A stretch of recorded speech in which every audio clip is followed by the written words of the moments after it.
সারা দেশে বেড়েছে শীতের তীব্রতা। শীত ও ঘন কুয়াশায় বোরো ধানের বীজতলা ক্ষতির আশঙ্কায় উদ্বিগ্ন গোপালগঞ্জের কৃষকরা।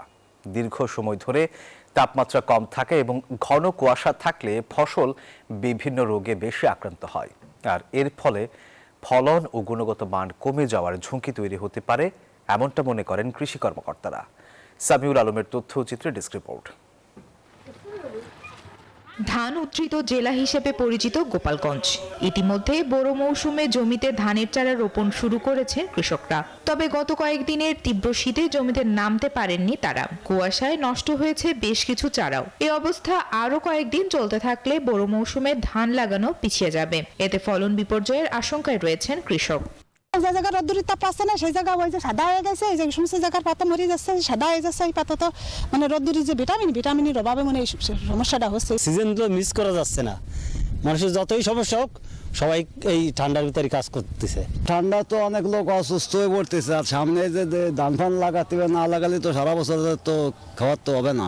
এদিকে তীব্র শীতে দেখা দিয়েছে শ্রমিক সংকট। বেশি টাকা দিয়েও শ্রমিক পাচ্ছেন না বলে অভিযোগ কৃষকের। কৃষকরা কাজ করতে চায় না, ওই শীতের কারণে বেলা উঠে যায় কিন্তু শীত ছাড়ায় না। আমরা তো এখন জমিতে চাইতে পারতেছি না,